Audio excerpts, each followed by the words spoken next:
এই মেয়েটি ছিল দত্তক নেওয়া। সে আসল মেয়েটিকে ভাসানোর জন্য ইচ্ছে করেই মাটিতে পড়ে যায়। সে ভেবেছিল এই সুযোগে মেয়েটাকে বাড়ি থেকে বের করে দেবে, কিন্তু বাবা সেটা দেখে ভীষণ রেগে গেলেন। বাবা রেগে, তুমি এত বড় নাটক কেন করলা? দত্তক মেয়েটা কিছু বলার আগেই বাবা তার সঙ্গে সব সম্পর্ক ছিন্ন করে দিলেন। দত্তক মেয়েটা কখনো ভাবতেও পারেনি যে বাবা তাকে সবচেয়ে বেশি ভালোবাসত সেই মানুষটাই আজ এতটা পক্ষপাত করবে। আর এই সবকিছুর পিছনে ছিল মেয়েটার মা। সেই সময় মেয়েটার মা বিয়ে না করেই গর্ভবতী হয়েছিলেন, তাই তাকে বাড়ি থেকে তাড়িয়ে দেওয়া হয়। 18 বছর ধরে একা মেয়েটাকে বড় করতে গিয়ে অতিরিক্ত পরিশ্রমে তিনি মারাত্মক অসুস্থ হয়ে পড়েন। মৃত্যুর আগে তিনি মেয়েটার হাতে 7 জন পুরুষের তথ্য দিয়ে যান। তিনি বলেন, এই 7 জনের মধ্যেই একজন তোমার বাবা। মেয়েটা তদন্ত করে জানতে পারে এই 7 জনই নিজ নিজ ক্ষেত্রে শীর্ষ পর্যায়ের বড় ব্যক্তি। মায়ের অতীত জানতে সে বাবাকে খোঁজার যাত্রা শুরু করে। তার প্রথম লক্ষ্য ছিল চীনের শীর্ষ ধনী সিংলিং। সে ধনী লোকটির সময় হিসাব করে ইচ্ছে করেই কোম্পানির সামনে গিয়ে চেঁচামেচি করে, আমি তোমার মেয়ে। তার চিৎকারে ধনী লোকটির দৃষ্টি আকৃষ্ট হয়। মেয়েটা নিজেকে তার মেয়ে বলায় সে সঙ্গে সঙ্গে রেগে যায়, কিন্তু মেয়েটা ঘুরে দাঁড়াতেই সে হঠাৎ স্তব্ধ হয়ে যায়। তারপর মেয়েটা তার মায়ের নাম বলে। নাম শুনেই সে তাকে অফিসে ডেকে নেয়। মেয়েটার কষ্টের জীবন আর মায়ের মৃত্যুর কথা শুনে সবসময় কঠোর সেই ধনী লোক একটা শিশুর মতো কেঁদে ফেলে।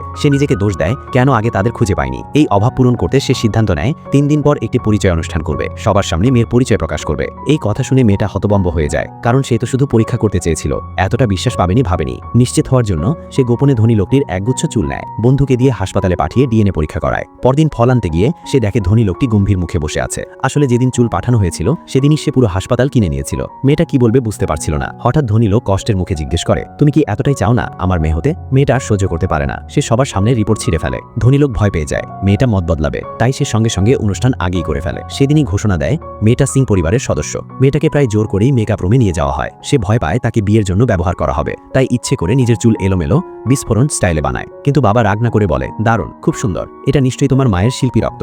এইভাবেই সে অদ্ভুত চুল নিয়ে বিলাসবহুল অনুষ্ঠানে আসে। অতিথিরা দেখে হাসবে না কাঁদবে বুঝতে পারে না, কিন্তু ধনী লোকের ভয়ে জোর করে প্রশংসা করে। কয়েকজন ধনী ছেলে তার সঙ্গে কথা বলতে আসে। এই দৃশ্য দেখে দত্তক মেয়েটা ভীষণ ঈর্ষান্বিত হয়। দুজন মুখোমুখি হলে মেয়েটার ভেতরে রাগ জমে ওঠে, কারণ দত্তক মেয়ের মা তার মায়ের সৎ বোন ছিল। সেই নারী তখন দাদুকে উস্কানি দিয়ে তার মাকে বাড়ি থেকে বের করিয়েছিল।